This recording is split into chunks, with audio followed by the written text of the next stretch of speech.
et douleur sont deux notions subjectives qui font appel au registre des émotions. Elles s'influencent l'une l'autre et peuvent parfois se confondre. Cette confusion va contribuer malheureusement à des prises en charge inadaptées de la douleur.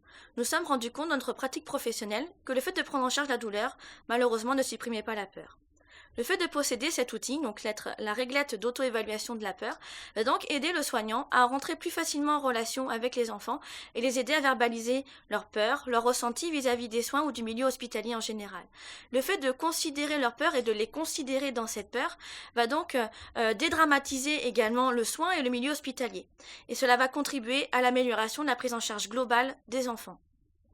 Le fait de posséder également ce trouillomètre va permettre de vraiment différencier ces deux notions et nous aurons d'un côté la prise en charge spécifique de la douleur avec les protocoles en vigueur et nous aurons de l'autre côté la prise en charge spécifique de la peur avec les moyens non médicamenteux tels que la distraction pendant les soins ou encore l'utilisation de l'hypnoanalgésie qui tend aussi à être de plus en plus développée auprès des enfants.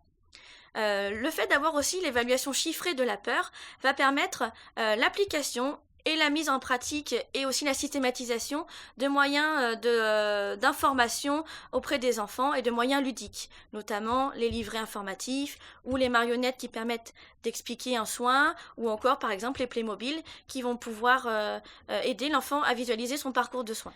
Nous espérons aussi, à terme, une fois que ce trouillomètre sera validé, que les soignants pourront l'utiliser à tout moment de la prise en charge des enfants dans leur parcours de soins ou dans toute autre structure médicale ou paramédicale.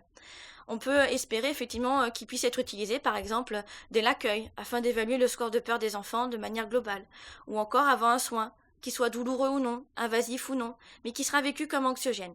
Ça peut être par exemple la ponction veineuse, qui est le soin le plus redouté des enfants, mais qui est aussi malheureusement le plus fréquemment rencontré dans le parcours de soins.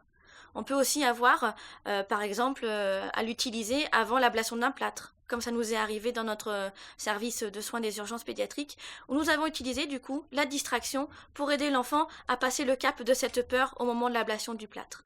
Ou encore, par exemple, avant un examen médical ou une intervention chirurgicale.